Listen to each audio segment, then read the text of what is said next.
नमस्ते बच्चों। आज हम हिंदी का तीसरा पाठ देखने वाले हैं। तीसरे पाठ का नाम है योग्य चुनाव। उसके लेखक है सुधा शर्मा। इस पाठ में कुछ कठिन शब्द आए हुए हैं, तो मैंने ये कलम पर लिखे हुए हैं। अपने पास किताब होंगे तो बाहर निकालो, नहीं तो बच्चों इस पाठ में एक राजा की कहानी दी गई है कि जिसमें मंत्री बनने के लिए सत्य और बंधुता के आधार पर एक मंत्री उन्हें चुनना है।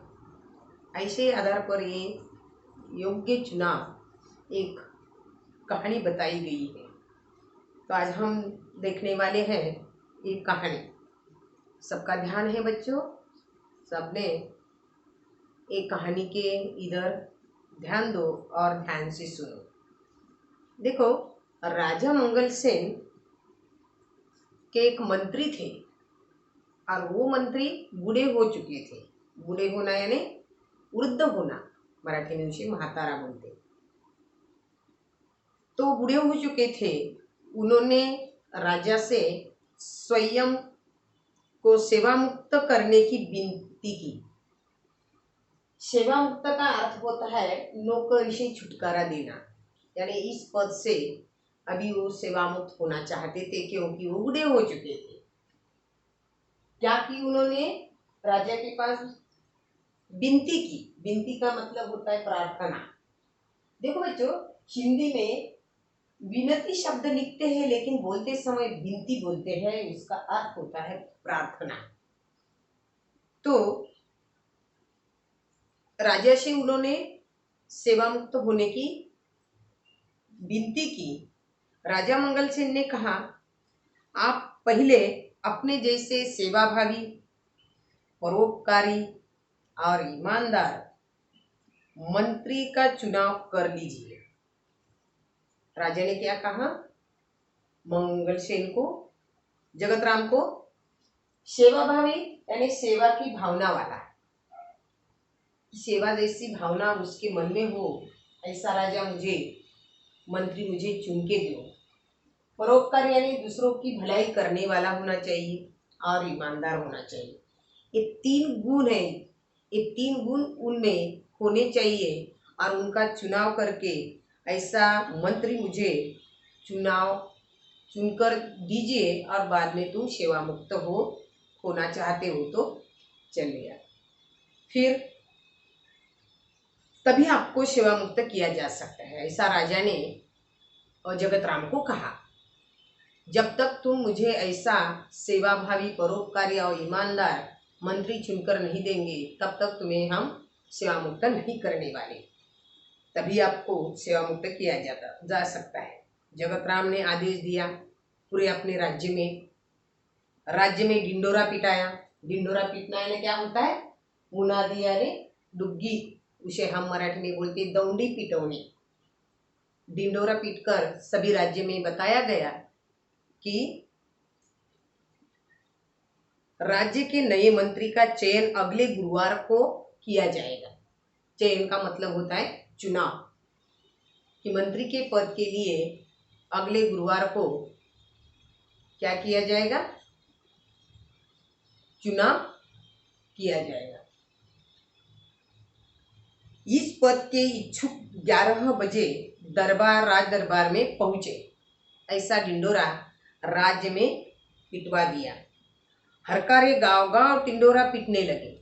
हरकारे यानी दूत, जिनको ये काम दिया था ढिंडोरा पिटाने के लिए, उन सभी ने हर गांव में जाकर ढिंडोरा पिटाया और अगले गुरुवार को मंत्री पद के लिए चुनाव का ढिंडोरा पीटा दिया।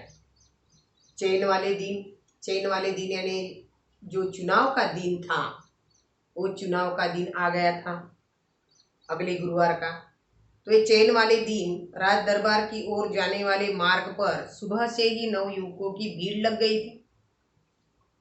जिनको जिनको मंत्री बनने की इच्छा थी वो सब नवयुवक राज दरबार के ओर वो रास्ते से सुबह से ही जा रहे थे। सैकड़ों की संख्या में युवक दरबार की ओर जा रहे थे। सैकड़ों की संख्या में, सैकड़ों यानी उसे हम 100 बोलते हैं। तो इसी रास्ते पर एक तरफ एक वृद्ध हताश सा बैठा हुआ था।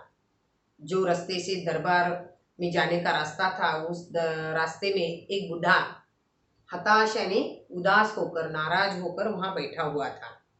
उसकी बैलगाड़ी का एक पहिया रास्ते के किनारे कीचड़ में फंस गया था। क्या हुआ था? उनकी बैलगाड़ी थी और वो बैलगाड़ी का जो पहिया था, पहिया यानी चाल, गाड़ी का पहिया, वो कीचड़ में फंस गया था रास्ते के बाजू में। तो वृद्ध ने कई बार पहिया कीचड़ से निकलने की बहुत कोशिश की, पर उसे सफलता नहीं मिली। वो असफल रहा, क्योंकि उसे निकलने को नहीं जमा। तभी मंत्री पद के अनेक उम्मीदवारों ने राज दरबार जाते समय यह दृश्य देखा। बहुत सारे नवयुवक वहां से जा रहे थे, लेकिन किसी ने भी उस बुड्ढे की तरफ ध्यान नहीं दिया कि इनकी गाड़ी का पहिया कीचड़ में फंस गया, उनको कोई सहकार्य करे या सहायता करे। लेकिन किसी ने ही उसको मदद नहीं की।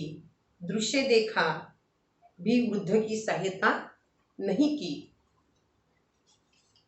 उम्मीदवार युवकों में एक था, उसमें का एक उम्मीदवार था, उसका नाम था कर्मवीर। कर्मवीर निर्धन परिवार का प्रतिभाशाली नवयुवक था। उसे कोई धन की चिंता नहीं थी या लालूच नहीं थी, लोभ नहीं था। ऐसा निर्धन परिवार का एक गरीब परिवार में से आया हुआ एक कर्मवीर नवयुवक था। वह तेजी से राज दरबार की ओर जा रहा था। उसी टाइम हुआ था और वो तेजी से यानी वेगाने जोर से भाग रहा था और वो राज दरबार के उधर जा रहा था। उसी समय बैलगाड़ी वाला वृद्ध एक बार फिर पहिया कीचड़ से बाहर खींचने का प्रयास कर रहा था। वो वृद्ध जो था वो अपने गाड़ी का पहिया कीचड़ में से ऊपर निकलने की कोशिश कर रहा था। यह दृश्य देखकर दरबार पहुंचने की चिंता न करते हुए कर्मवीर सीधे कीचड़ में उतरा। जो कर्मवीर नवयुवक था उसने वो दृश्य देखा कि एक बुड्ढे की गाड़ी के पहिया कीचड़ में फंस गया है और वो निकलने की कोशिश कर रहा है, लेकिन वो अकेले को नहीं निकल रहा है। उसने दरबार में जाने की चिंता नहीं की, लेकिन उस बुड्ढे को मदद करने या सहायता करने के लिए उनकी ओर चल पड़ा और सीधा उसके पास गया और कीचड़ में जाकर वो गाड़ी जोर लगाकर उसने बैलगाड़ी का पहिया कीचड़ से बाहर निकाला। वृद्ध ने उसे ढेरों आशीर्वाद दिए ने ढेरों यानी खूब। फिर ईमान में कुछ रुपए देने चाहे। बुड्ढे ने पूछा कि तुझे कुछ इनाम होना चाहिए, इनाम देना चाहिए, यानी अपन उसे क्या बोलते, बख्शीश बोलते। कुछ किसने मदद की, काम किया तो उसे इनाम देते हैं। तो ये बुड्ढे को लगा कि उसे इनाम देना चाहिए। कर्मवीर ने विनम्रता से वो मना कर दिया कि मुझे कुछ इनाम नहीं होना चाहिए। उन्होंने उसका इनकार किया, मना किया उसे। देर हो जाने की आशंका से भागते दौड़ते कर्मवीर दरबार पहुंचा। उसे टाइम हो गया था, देर हो गई थी उसे, क्योंकि उसने वो बुड्ढे को मदद की गाड़ी का पहिया निकालने में कीचड़ में से। तो वो भागते भागते दौड़ते दरबार की ओर चल पड़ा और वह दरबार में पहुंचा। वह हाँफ रहा था मतलब होता है उसे दम लग गया था, क्योंकि वो भागते भागते जा रहा था। उसके कपड़े कीचड़ से सने थे, यानी कीचड़ से भर गए थे। वैसे ही वो दरबार में चला गया। सारे उम्मीदवार उसे देखकर हंसने लगे। किसको? कर्मवीर को देखते ही, क्योंकि सभी नवयुवक टाइम पर वो दरबार में पहुंच गए, इसको टाइम हो गया, और बाकी के जो उम्मीदवार थे वो कर्मवीर को देखकर हंसने लगे, क्योंकि उसके पूरे कपड़े कीचड़ से भरे हुए थे। तभी बैलगाड़ी वाला वृद्ध भी वहां पहुंचा। जो बैलगाड़ी वाला वृद्ध था वो भी उसके पीछे से जाकर दरबार में जाके पहुंचा, और वह वृद्ध कोई और नहीं था बल्कि स्वयं मंत्री जगतराम थे। कौन थे? स्वयं यानी खुद। वो बुड्ढे ने जगतराम थे। वो बुड्ढे ने वहां उनकी परीक्षा ली नवयुवकों की, कि मंत्री बनने के लिए किसमें ये गुण है, मंत्री बनने के लिए सेवाभावी, परोपकारी और ईमानदार। उनकी परीक्षा उन्होंने अपने रास्ते से उसकी परीक्षा ली, तो वो था स्वयं मंत्री जगतराम। उन्होंने सारी घटना राजा को सुनाई, क्या हुआ रास्ते में, वो सभी कहानी वो राजा को सुनाई। फिर जगतराम ने राजा से कहा, महाराज, कर्मवीर में वे सारे गुण हैं जो राज्य के मंत्री के लिए आवश्यक है। जो तुम चाहते थे कि मेरे में जो गुण है, सेवाभावी, परोपकारी, ईमानदारी, वे सारे गुण इस कर्मवीर में है। वो राजा का मंत्री बनने के लिए आवश्यक है। सारी बातें जानकर राजा मंगलसेन बहुत प्रसन्न हुआ, यानी खुश हुआ।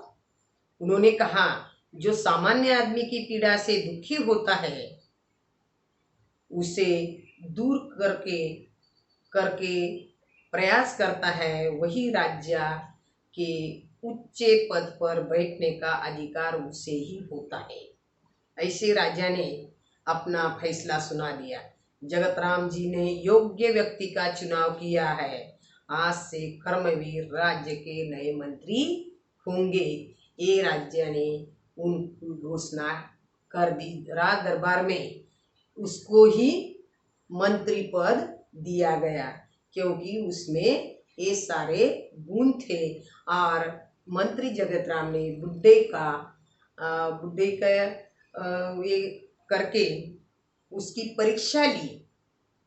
बुढ़ा बनकर उनका वेश परिधान किया और उस नवयुवकों की परीक्षा ली कि कौन इसमें का मंत्री बनने के लायक है। तो ऐसी ही परीक्षा जगतराम ने उनकी ली, और राजा ने उनको मंत्री बनने का पद उनको दे दिया, और नए राज्य के मंत्री कौन बन गए? कर्मवीर बन गए। तो ऐसी ही कहानी है बच्चों। इस पाठ में एक कहानी योग्य चुनाव पर आधारित है। ठीक है बच्चों।